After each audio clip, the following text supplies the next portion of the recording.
Salam alaikum. Alors, c'est une nouvelle vidéo d'exercice du module vibration série numéro 2. Alors, aujourd'hui, on va traiter l'exercice 4, le dernier exercice de la série numéro 2. Voilà. Et l'énoncé, je vous lis l'énoncé. Alors, une masse M reliée à un bâti, voilà, par un ressort de raideur K peut effectuer des oscillations horizontales, libres et amorties, par une force de frottement F qui apparaît entre la masse M et le sol. Alors cette force est opposée au mouvement de la masse et d'intensité constante telle que, alors F, la force de frottement, elle est égale à mu S mg. Mu S, c'est le coefficient de frottement statique quand la masse est au repos, est égal à mu d mg, où le mu d c'est le coefficient de frottement dynamique ou même cinématique fois mg, avec m c'est la masse, voilà, petite masse, et g l'accélération de gravitation. Voilà.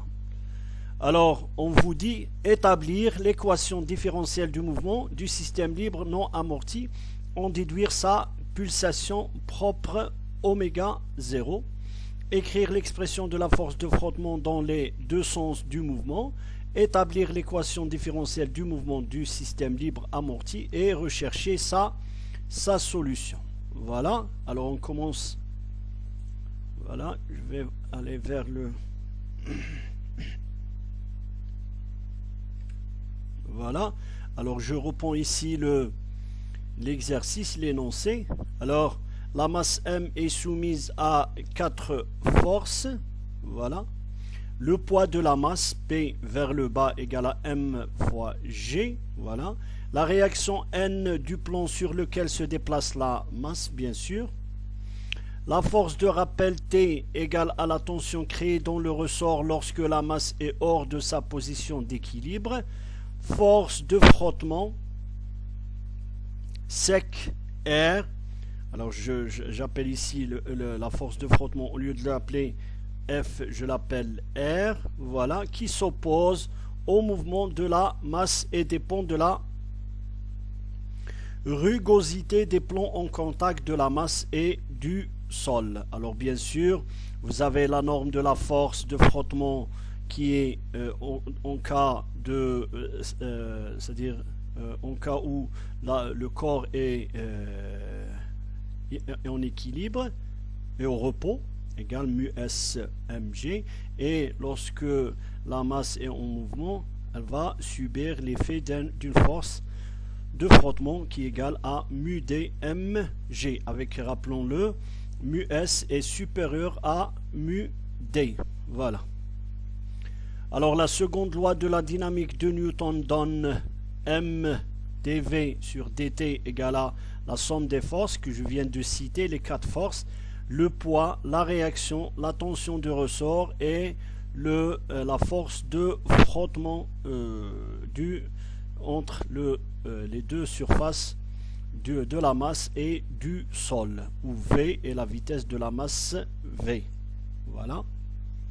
Alors, ici, je vous montre les 4 situations que vous pouvez avoir pour le cas du mouvement d'une masse avec un ressort et les directions ou le sens des 4 forces. Alors bien sûr, le P et le N sont toujours dans le même sens, le P vers le bas, le N vers le haut, voilà.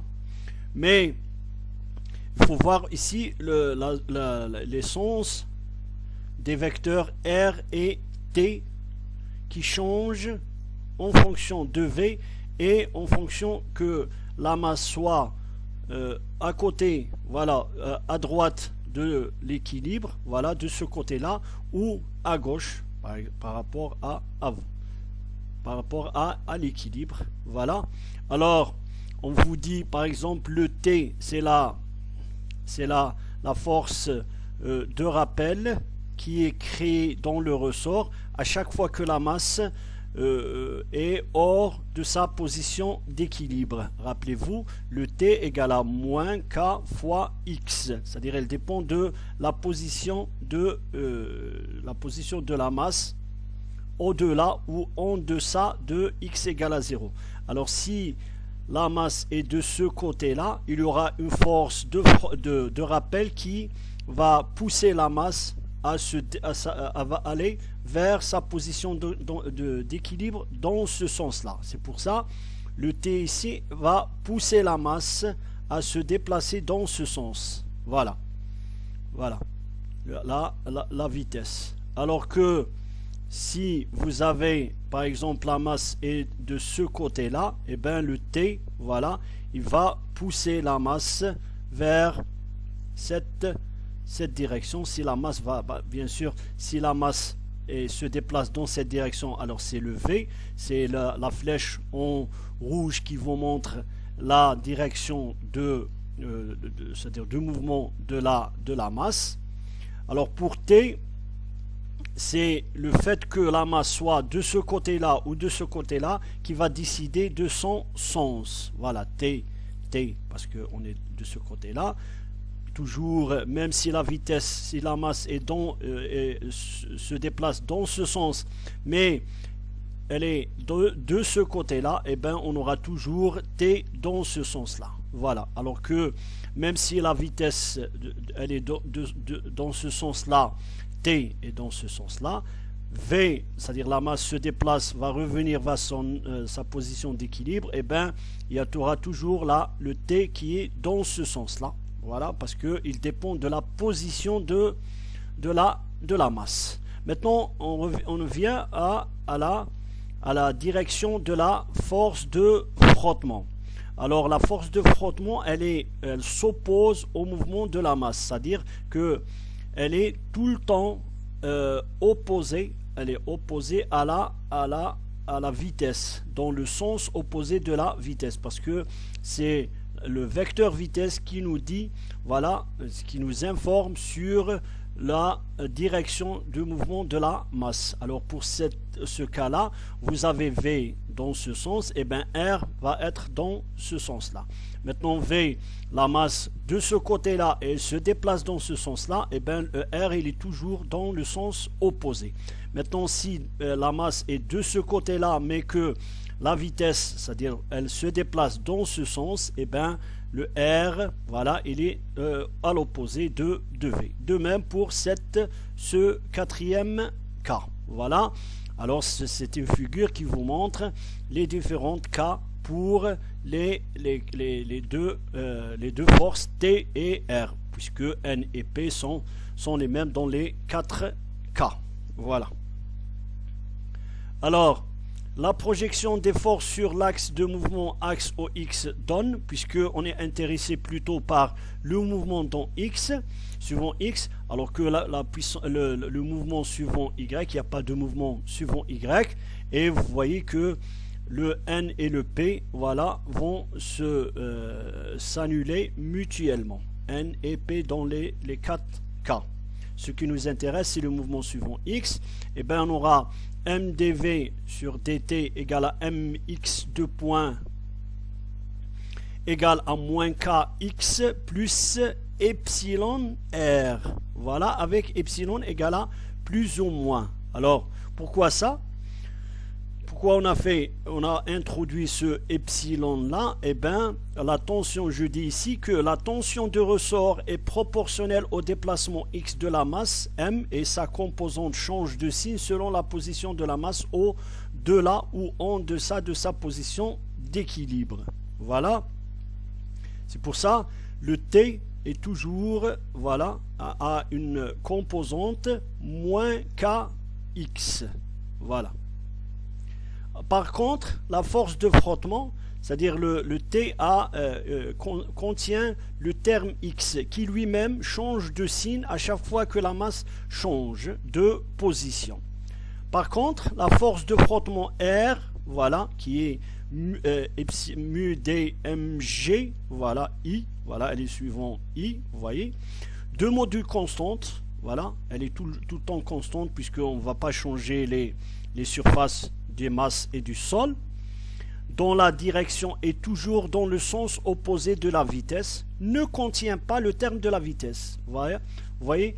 Alors, vous voyez que pour le t, eh ben, il contient le x, c'est-à-dire c'est lui-même qui va changer de signe. On ne peut pas intervenir, on donne cette expression comme ça.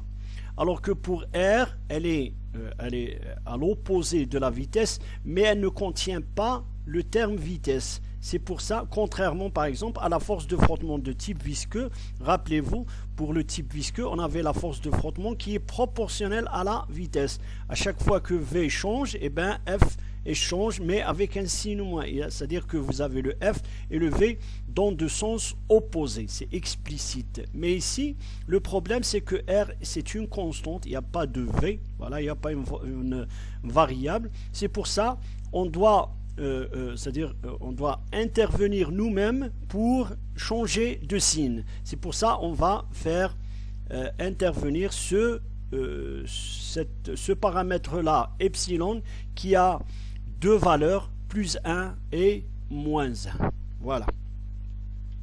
Alors, il est donc nécessaire, c'est ce que je viens de dire, d'intervenir pour changer de signe, le signe de la composante de cette force R, à chaque fois que la masse M change de sens de mouvement. Ainsi, quand la masse est dans le sens positif des X, c'est-à-dire le sens croissant, voilà, le sens croissant, voilà, c'est dans ce sens-là, c'est ça, celui-là qu'on va prendre comme sens positif, croissant des X.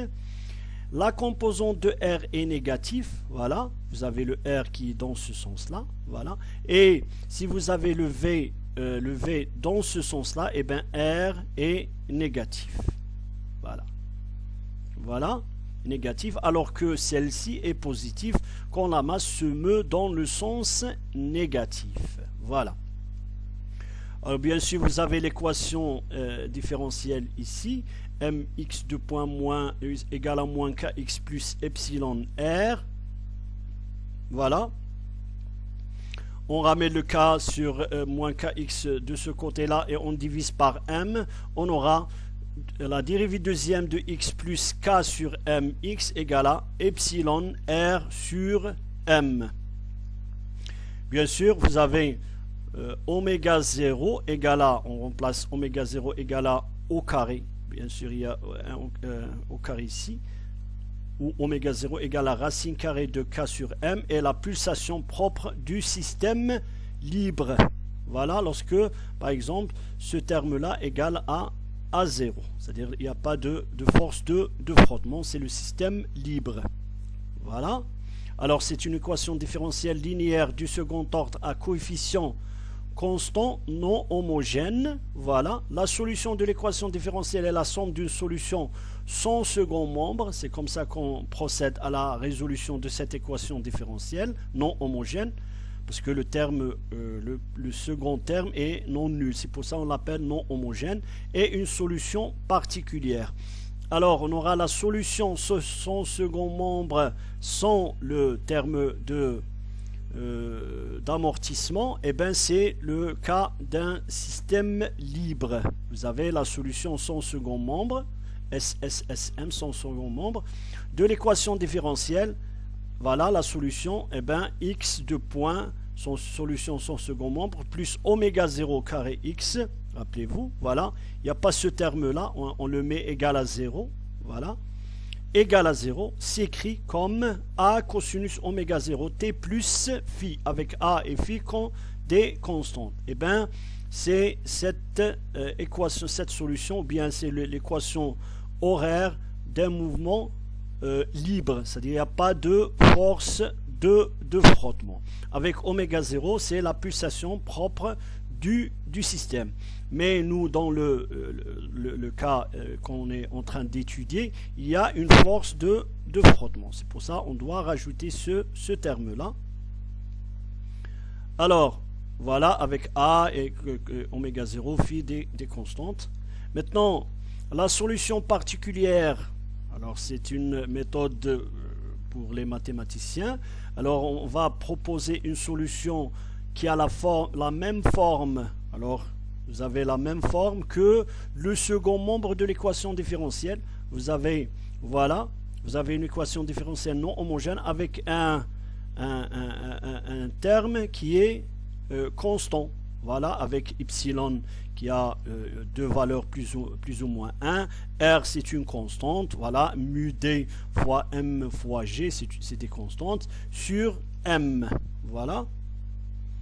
Et bien, on va proposer pour la solution non homogène, c'est-à-dire la solution particulière, une solution constante. X, SP, solution particulière égale à C. C, c'est une constante. Maintenant, je remplace cette constante proposée dans l'équation différentielle, celle-là, et bien j'aurai, voilà, cette expression-là, la dérivée deuxième de C plus oméga 0 au carré C plus epsilon R sur M. Bien sûr, C, c'est une constante, sa dérivée deuxième par rapport au temps égale à 0, et on aura oméga 0 au carré C égale à epsilon R sur M. Voilà. Mais on sait que, bien sûr, oméga 0 au carré, la pulsation propre du système, c'est K sur M. On remplace et on aura le C qui est égal à epsilon R sur K. Voilà. Alors, la solution générale, c'est la superposition ou la somme des deux solutions. La solution sans second membre, celle du système libre, plus la solution particulière qu'on vient de trouver qui est égale à epsilon R sur K. Et on aura, voilà, là, l'expression de la solution générale de l'équation différentielle du système. Voilà. Alors bien sûr, pour ne pas traîner ce rapport-là R sur K, on va faire un changement de notation. On va prendre R sur K égale à qui?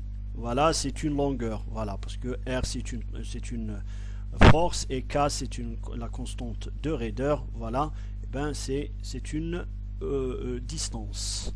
Et on trouve par exemple l'équation, la solution de cette équation différentielle qui s'écrit comme A cosinus oméga 0t plus phi plus epsilon qui. Voilà. Avec A et phi sont des constantes. Alors, la première remarque qu'on vient de faire, c'est que, alors, bien que le système soit amorti, ce qu'on appelle un frottement sec ou un frottement solide-solide, celui-ci, c'est-à-dire le système, va aussi à la pulsation propre du système libre, oméga 0. Voilà. Contrairement à un système soumis à une force de frottement de type visqueux, rappelez-vous la solution de l'équation de l'exercice 3, pardon, qui lui aussi a une pseudo-pulsation oméga A égale à racine carrée de oméga 0 au carré moins gamma au carré. Rappelez-vous, gamma c'est le facteur d'amortissement, bien sûr, oméga 0, la pulsation propre du système. Et bien pour ce système-là, avec un frottement sec, et bien le système va aussi à la même pulsation que le système libre, c'est-à-dire sans frottement ni force extérieure. Voilà. Alors, équation, alors bien sûr, maintenant on va trouver les valeurs de A et phi. Voilà. Pour trouver c'est-à-dire définir complètement la solution ou l'équation horaire du mouvement de cette masse, c'est-à-dire elle va faire des oscillations, mais comment cela peut être fait. Voilà. Alors, on va proposer, bien que dans l'exercice, on ne vous dit pas ces conditions, mais je vais vous proposer des conditions initiales. Alors, par exemple, AT égale à 0, on écarte la masse M d'une distance x0 égale à grand X 0, et on la lâche sans vitesse initiale, x.0 égale à 0, et voilà. Alors, puisque le signe de la composante de la force de frottement epsilon change à chaque fois que la masse M change le sens de son mouvement, il serait utile de procéder par intervalle de temps égal à T sur 2. Vous allez saisir le sens après qu'on finisse cette procédure. Mais Juste pour vous donner une idée, parce que à chaque fois que la masse change de signe, et ben, le epsilon, on doit intervenir pour à chaque fois changer de signe, epsilon, de plus à moins, plus 1 à moins 1, voilà, pour avoir le bon signe. Alors, la première étape, c'est entre le t, le temps, l'intervalle de temps entre 0 et t sur 2. Avec t, c'est ce qu'on appelle une pseudo-période égale à 2pi sur oméga 0. Et bien, ce n'est pas une période parce que vous allez voir que la masse ne va pas osciller entre deux points symétriques. C'est pour ça qu'on ne peut pas l'appeler une période, mais juste une pseudo-période comme on a fait là, la dernière fois pour le système à frottement visqueux. Avec t égale à 2pi sur oméga 0, c'est une constante. T, c'est une constante. Alors, première étape, vous avez x égale à 0, on va appliquer les conditions initiales. x0 égale à a cosinus phi plus epsilon qui égale à x0, puisque à x0, on aura grand x0. C'est la première équation. Maintenant, la dérivée x.0, voilà, je vais dériver cette équation-là, je la dérive. Voilà, c'est une constante, ça saute. Vous avez moins oméga 0 a sinus oméga t plus phi, mais on remplace t par 0. Vous aurez, voilà, moins oméga 0 a sinus phi égale à 0. Maintenant, oméga 0 différent de 0, a différent de 0, sinon on n'aura pas de mouvement. Et bien, le mouvement, c'est sinus phi qui doit être nul. Alors, le mouvement de la masse m étant dans le sens négatif décroissant, dx, la composante de la force de frottement est positive. Voilà, on doit prendre, voilà, epsilon, on doit la prendre positive, puisque la masse se déplace dans le sens décroissant des x, ou bien sûr le sens négatif des x. Voilà, c'est pour ça on va prendre epsilon égale à 1.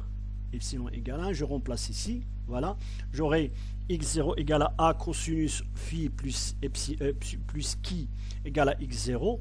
Et oméga 0 a sinus oméga de là, j'aurai oméga 0 a sinus phi égale à 0. Bien sûr, sinus phi égale à 0. Ce qui donne phi égale à 0, puisque a doit être différent de 0. Et bien sûr, c'est oméga 0 qui doit être nul, qui ne doit pas être nul. Ce n'est pas phi, puisque phi égale à 0. Voilà, c'est une erreur. C'est pas grave. En remplaçant dans l'équation 1, voilà, je remplace phi ici. Voilà, je remplace epsilon par 1 et phi par 0. J'aurai x0 égale à a plus qui égale à x0. Voilà, a plus qui égale à x0, ce qui donne a égale à x0 moins qui. Voilà, l'équation horaire du mouvement entre 0 et t sur 2 s'écrit comme, voilà, je remplace a par son expression x0 moins qui et epsilon par 1 plus 1.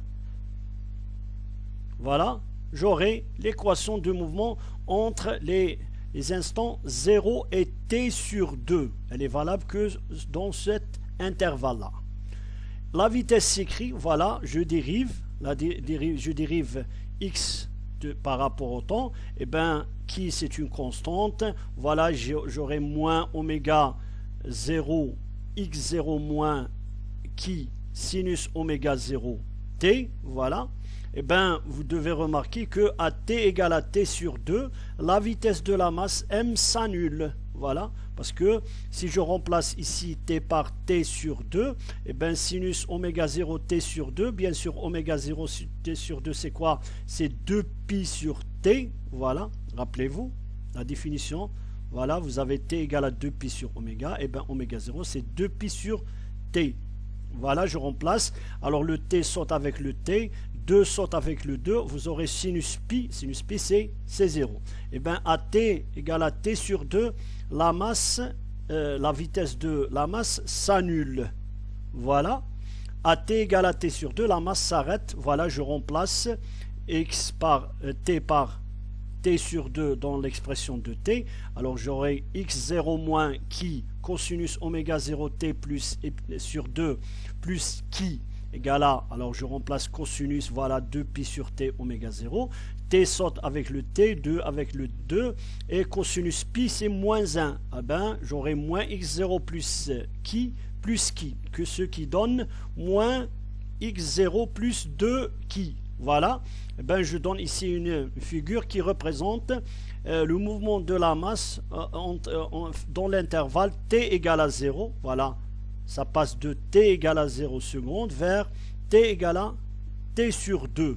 Eh bien, on la lâche, la masse, en t égale à 0 à x0. On l'a écarté de x0 et on l'a lâché à une vitesse nulle. Elle va se déplacer dans ce sens-là. Voilà, dans ce sens-là.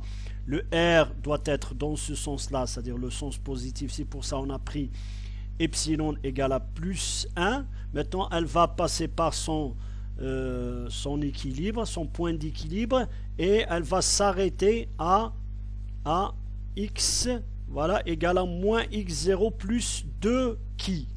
Voilà, elle s'arrête puisque en cette position, on a trouvé que la vitesse est nulle. Voilà. Alors, une remarque très importante, le mouvement d'un système libre, c'est-à-dire il n'y a pas de frottement ni force de extérieur, pardon, se fait entre deux points symétriques par rapport à sa position d'équilibre. Ce n'est pas le cas pour un système amorti.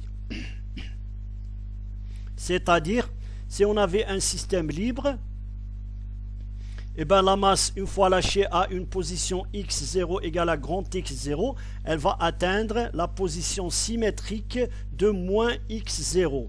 Mais dans ce cas où il y a le frottement, et bien la masse ne peut pas aller au-delà de moins x0 plus 2 qui. Voilà, c'est l'effet d'amortissement.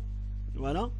En effet, la masse étant lâchée en x égale à x0, celle-ci n'atteint pas le point symétrique moins x0, puisqu'elle s'arrête à x égale à moins x0 plus 2 qui. Voilà, c'est l'effet d'amortissement. Le système ne peut pas aller au-delà de moins x0 plus 2 qui. Voilà. Aussi, on a une petite remarque, c'est que à x égale à, en t égale à t sur 4, c'est-à-dire le carré de la pseudo-période, on aura, je remplace t ici par 4, j'aurai 2 pi sur t, t avec t, 2 avec, voilà, j'aurai pi sur 2, et bien cosinus pi sur 2 c'est 0, et j'aurai qui, voilà, c'est-à-dire que, voilà, la masse après un quart de cette pseudo-période, après t sur 4, la masse serait non pas sur x égale à 0, c'est-à-dire l'équilibre, mais à qui. Alors que pour un système libre, eh ben, on aura le système qui, c'est-à-dire qui passe de x0, il passe après un quart de la période vers par la position d'équilibre. Après une demi-période, il sera à moins x0. Il va revenir après 3t sur 2 ou bien 3t sur 4 à x0, puis à t, il va revenir à sa position de lancement. Alors que là, à cause du frottement, eh ben, la masse ne passera pas après un quart de sa période par l'équilibre. C'est l'effet de dissipation. Voilà. Maintenant, une fois la masse s'arrête en cette position, et ben, elle va rebrousser chemin, elle va changer de signe et va voilà, puisqu'il y aura une force de rappel qui va la pousser vers ce sens-là. La contraction du ressort K va la pousser, c'est-à-dire la force de frottement a vaincu l'énergie cinétique avec laquelle se déplaçait la masse dans ce sens-là. Voilà. Alors, le mouvement de la masse étant dans le sens positif, voilà, Voilà, elle va se déplacer dans ce sens-là après s'être arrêtée en ce point-là. Eh bien, le force de frottement est négative. La composante de la force de frottement est négative. Epsilon égale à moins 1. Voilà. Parce que la masse change de signe, de sens de mouvement. On utilise bien sûr la solution, toujours la solution A cosinus oméga t plus phi, mais cette fois-ci avec un epsilon négatif. C'est pour ça qu'on prend moins qui. Voilà. Avec les conditions initiales, voilà, les conditions à t égale à t égale à t sur 2, et ben c'est moins x0 plus 2 qui, voilà. On va commencer la deuxième partie à cette position avec voilà ce déplacement là, bien sûr avec une vitesse nulle. Voilà. Alors voilà. Voilà, j'ai perdu le. Voilà, c'est xt sur 2 égale à a cosinus oméga 0 t plus 2 sur 2 plus phi moins qui. Voilà, je remplace bien sûr oméga 0 par 2 pi sur t, a cosinus 2 pi sur 2, alors c'est pi, voilà, moins qui. Maintenant cosinus, vous avez a cosinus pi plus phi égale à moins x0 plus 2 qui. Voilà, a cosinus pi plus phi moins qui égale à moins x0 plus 2 qui. Maintenant, la vitesse c'est-à-dire je dérive et je remplace par t sur 2, voilà la vitesse égale à moins oméga 0 a sinus, et je remplace oméga 0 par 2 pi sur t, t sur 2 plus phi, voilà, et ben j'aurai sinus pi plus phi égale à 0, ce qui me donne phi égale à 0, puisque oméga 0 et a ne doit pas être nul. Et bien l'équation 1, je remplace phi ici par 0, j'aurai a cosinus pi c'est moins 1, moins qui égale à moins x0 plus 2 qui, voilà, moins a moins qui égale à moins x0 plus 2 qui égale ce qui donne, voilà, tout calcul fait, j'aurai a égale à x0 moins 3 qui. Alors l'équation horaire du mouvement entre, bien sûr ici c'est pas entre 0 et t sur 2, mais c'est entre t0, t sur 2 et t. Il y a une erreur ici, voilà. C'est l'effet de copier-coller. S'écrit comme, voilà, je remplace a par son expression et phi par son expression 0, et le epsilon c'est, il a un signe moins 1. Voilà, c'est l'équation horaire qui est valable entre t sur 2 et t, lorsque la masse se déplace dans ce sens-là, le sens positif. Bien sûr, la vitesse, je dérive cette expression-là par rapport au temps, j'aurai moins oméga 0, x0 moins 3 qui, sinus oméga 0, t. Alors, à t égale à grand T, la vitesse de la masse s'annule. Vous pouvez voir ça.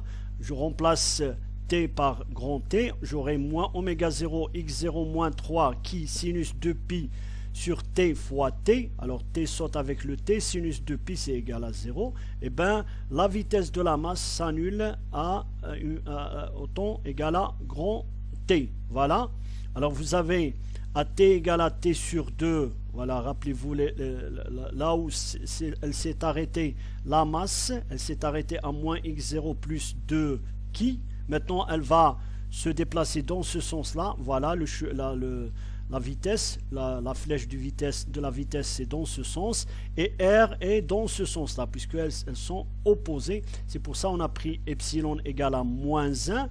Bien sûr elle se déplace, elle passe par son équilibre, son équilibre, et elle va s'arrêter, voilà, elle va s'arrêter ici à x, voilà, à xt égale à x0 moins 4 epsilon. On va voir le calcul, mais elle va s'arrêter à au temps égal à t grand T, la pseudo-période. Maintenant, pour trouver la position où elle va s'arrêter, eh bien, on remplace tout simplement dans l'expression de l'équation horaire. T, petit t, on va la remplacer par grand T. Vous avez x0 moins 3 qui cosinus 2pi sur t fois t moins qui. Eh bien, cosinus pi c'est moins cosinus 2pi c'est 1. C'est pour ça qu'on aura x0 moins 3 qui moins qui. Eh bien, ça donne x0 moins 4 qui. C'est pour ça, voilà, la masse, elle se déplace dans ce sens-là. Elle va s'arrêter non pas à x0, elle ne va pas regagner la position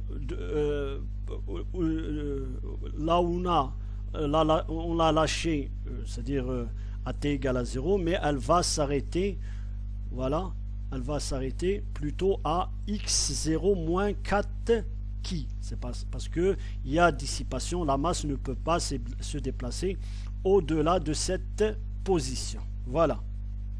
Vous avez, voilà, x0 moins 4 qui. Après un temps t égale à t, la masse aurait fait un chemin égal à, voilà, et bien le chemin qu'elle a fait, voilà, et bien rappelez-vous, on a lâché de x0, elle va faire x0, elle va se déplacer vers moins x0 plus 2 qui, voilà, mais maintenant elle va faire le même chemin mais dans le sens contraire. C'est pour ça qu'on aura deux fois cette distance plus cette distance là, x0 moins 4 et qui, voilà. Voilà, vous avez le x0 jusqu'à la position d'équilibre, elle va vers x0 moins 2 qui deux fois, elle va faire ce chemin deux fois, puis à partir de la position d'équilibre dans ce sens là, elle va faire une distance de x0 moins 4 qui, ce qui donne x0 moins 8 qui. Voilà. Si le système était libre, il aurait fait un chemin de 4x0. Voilà, tout simplement. Il va faire x0, puis moins x0, puis il va faire le même chemin moins x0, c'est-à-dire de distance, puis un chemin de x0. Et bien, ça va donner 4x0 pour si le système était libre. Maintenant, pour la troisième étape, entre t et 3t sur 2, le mouvement de la masse étant dans le sens négatif, c'est-à-dire décroissant, dx, bien sûr, lorsque la masse va s'arrêter, elle va rebrousser chemin, changer de signe. La composante de la force de frottement est positive puisque la vitesse est dans ce sens-là, alors que la force de frottement est dans le sens positif. C'est pour ça qu'on a pris epsilon égale à plus 1. Voilà, et va encore prendre l'équation horaire, c'est-à-dire la solution a cosinus oméga t plus phi plus qui, voilà, avec les conditions initiales. Rappelez-vous, la masse s'est arrêtée en t, c'est-à-dire grand t à la position x0 moins 4 qui, et la vitesse en t égale à 0. Je remplace t, voilà ici petit t par grand t, la pseudo-période, voilà, plus epsilon, j'aurai alors le 2p avec le t saute avec le 2, ça va donner a cosinus phi plus qui égale à x0 moins 4 et qui. Ou encore a cosinus 2pi plus phi plus qui égale à x0 moins 4 qui, la première équation. Maintenant la vitesse, voilà, vous avez la vitesse, je dérive celle-là, qui c'est une constante, moins oméga 0 à cosinus oméga t plus t, et je remplace t par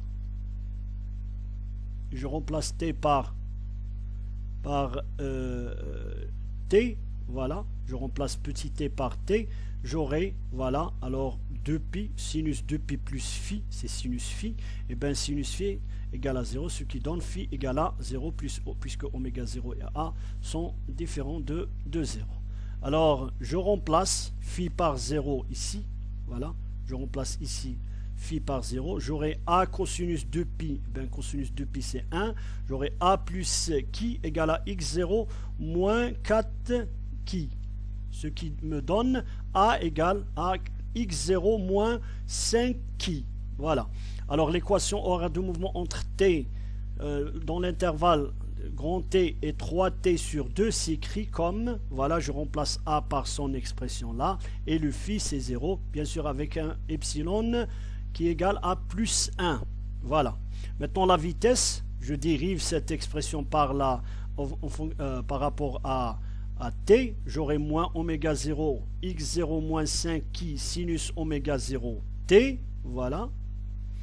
Alors à t égale à 3t sur 2, la vitesse de la masse s'annule. Et je vérifie, vous pouvez vérifier que si on remplace ici, voilà, si on remplace ici t par 3t grand T sur 2, et bien j'aurai 2pi sur t, bien sûr c'est oméga 0, 3t sur 2, t saute avec le t, le 2 saute avec le 2, j'aurai sinus 3pi, c'est 0. Voilà, c'est que la masse s'annule, ou bien la vitesse de la masse s'annule à 3t sur 2. Voilà, alors pour t, on a vu que ça, la masse s'arrêtait à une distance x0 moins 4 qui, voilà, pour t égale à grand T. Maintenant, elle va rebrousser chemin, elle va changer de signe, va se déplacer dans ce sens-là, voilà.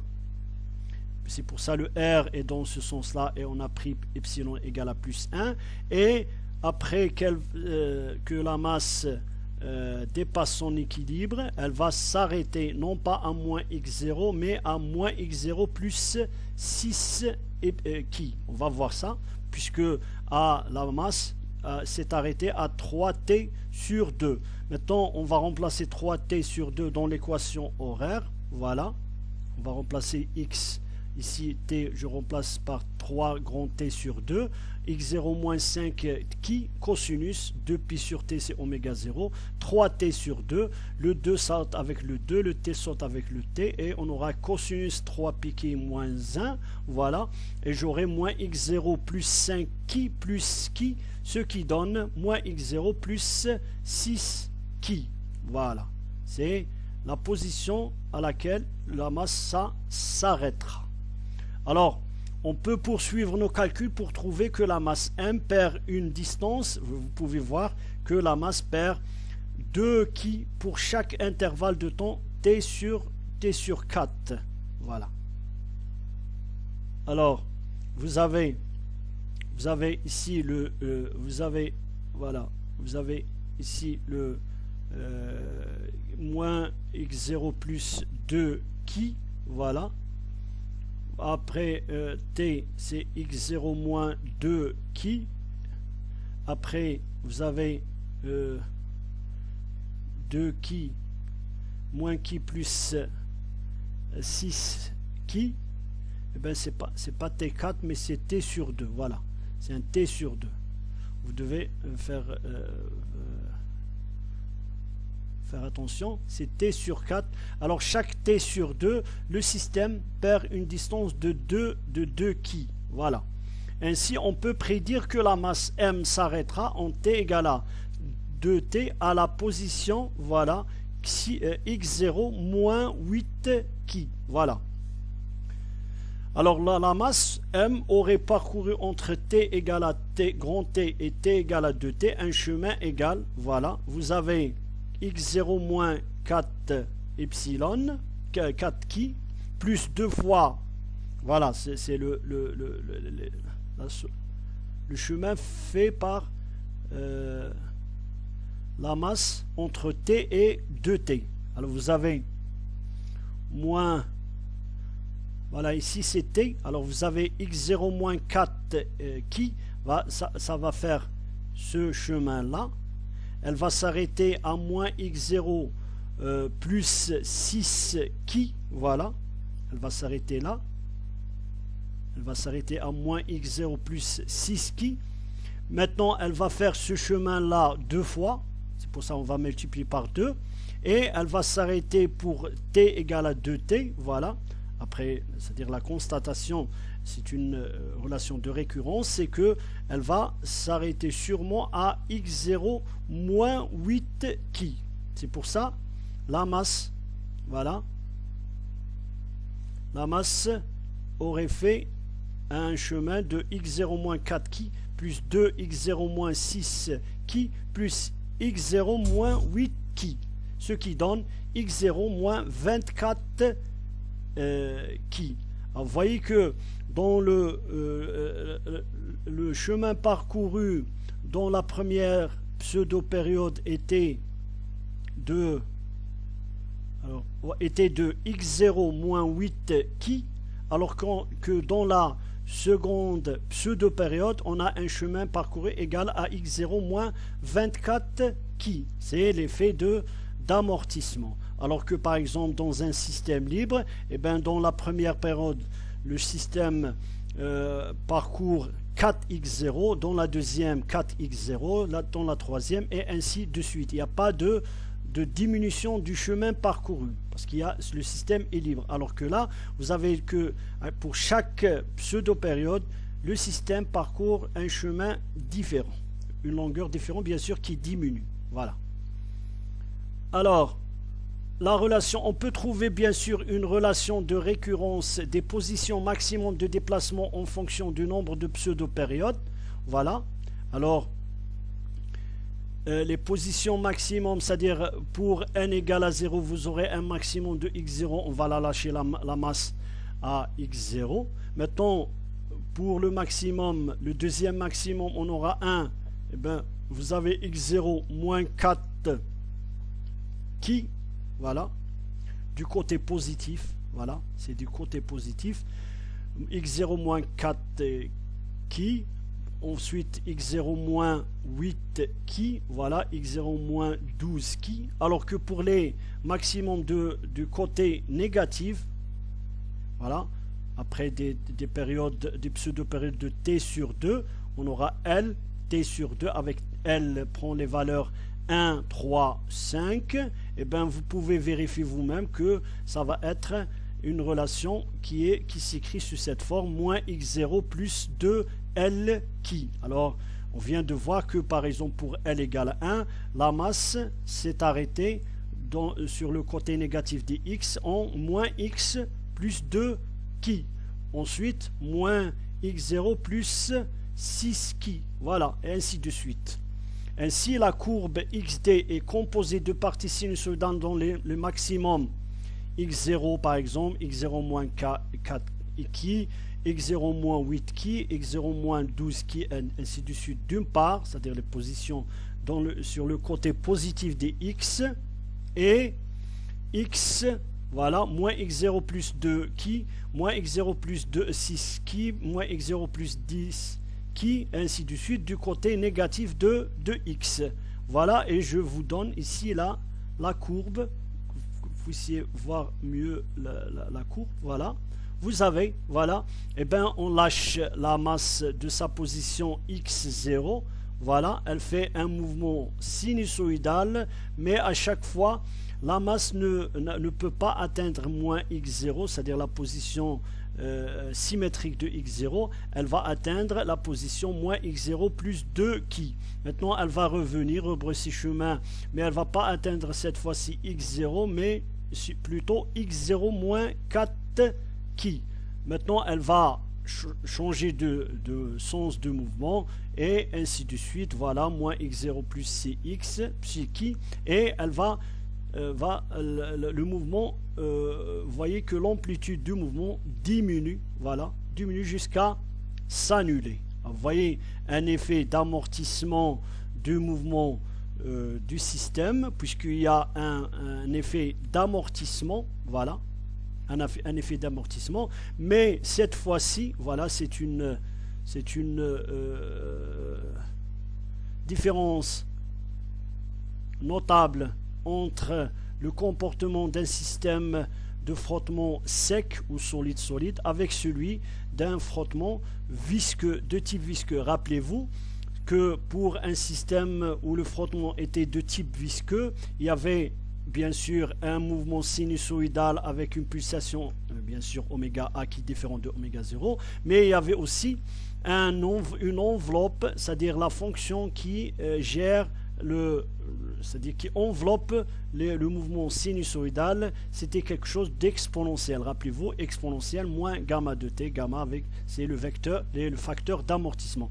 Alors que là, vous avez l'enveloppe qui est une fonction linéaire en fonction du temps. Voilà. Bien sûr, elle est croissante avec une pente égale à 4 qui sur t. Voilà, avec c'est la fonction x0 moins 4 qui sur t fois t. C'est là une différence entre les deux systèmes de frottement, de type de frottement différent. Voilà. Alors c'est un mouvement sinusoïdal de pulsation oméga 0, voilà, c'est aussi une différence, d'amplitude décroissante dans le temps avec une enveloppe linéaire, contrairement à une enveloppe exponentielle. Une droite de pente, voilà, vous avez, c'est une droite, voilà, avec la pente qui est égale à le maximum pour une pseudo-période 1 plus 1 sur t, moins le maximum de déplacement pour une pseudo-période nt sur t. Voilà, sur t, c'est la pseudo-période. Vous avez ici t égale à 2pi sur oméga. Vous avez cette pseudo-période-là. C'est pour ça qu'on l'appelle pseudo-période, parce que la masse ne revient pas à sa position initiale. Voilà. Mais elle est constante. Et bien, vous trouvez que voilà la pente x0 moins 4n plus 1 qui moins x0 plus 4n qui sur t qui égale, voilà, tout calcul fait, on trouve que c'est moins 4 qui sur t. Alors l'enveloppe est d'une fonction f de t égale à x0 moins 4 qui sur t fois t. Ça t la variable, le temps. C'est ce qu'on appelle l'enveloppe. Alors c'est là un autre aspect qui sépare un système amorti de frottement solide, sec, d'un système amorti de frottement de type visqueux. En effet, l'enveloppe de décroissance pour le premier, c'est-à-dire frottement solide, est une droite décroissante, x0 moins 4 qui sur t fois t, alors qu'elle est de forme exponentielle décroissante, rappelez-vous, exponentielle moins gamma de t, pour le dernier, c'est-à-dire pour le frottement visqueux. Voilà. Alors, on peut, à partir de cette forme de l'enveloppe et de la décroissance de l'équation horaire, c'est-à-dire x en fonction du t, on peut trouver une relation, c'est-à-dire une fonction. Bien sûr, elle est discrète puisqu'elle n'est valable que pour les valeurs de t égale à 0, t sur 2, t, 3t sur 2 et ainsi de suite. C'est-à-dire on peut trouver les valeurs des maximums, c'est-à-dire des extrémums, c'est-à-dire les maximums, les extrémums, les maximums et les minimums, c'est-à-dire suivant lorsque x est positif et x est négatif. Voilà, pour trouver ces valeurs-là. La valeur 7, ce maximum, on peut par exemple prendre ça comme un minimum, un maximum, un minimum, un maximum, et ainsi de suite. Et bien, les valeurs de ces points-là, on peut les trouver, voilà, à travers cette forme-là. Bien sûr, t, c'est pas quelque chose de continu, mais c'est juste des valeurs. Voilà, t égale à 0, t sur 2, t, 3t sur 2. Voilà. Alors, le système... On peut se demander pour quelle valeur de, par exemple, la force de frottement, le système s'arrête. Eh bien, le système s'arrête lorsque la force de rappel devient plus faible que la force de frottement statique.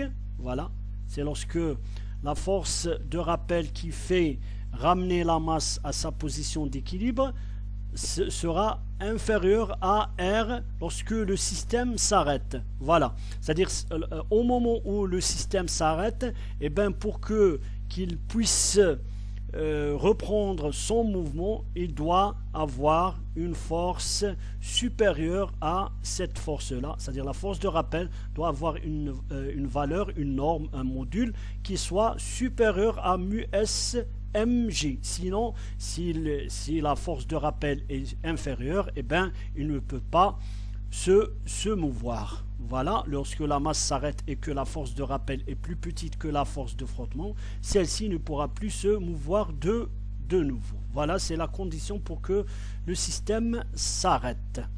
Alors une dernière chose, la relation de récurrence du chemin parcouru pendant la énième pseudo-période est donnée par, voilà, vous pouvez vérifier. Voilà, c'est entre n-1t, c'est-à-dire entre le temps égal à n-1t et nt, le système, voilà, la masse devrait parcourir cette distance-là, qui dépend bien sûr de n, et vous voyez que ça décroît. Voilà, à chaque pseudo-période, le système parcourt de moins en moins de chemin. Voilà, jusqu'à s'arrêter.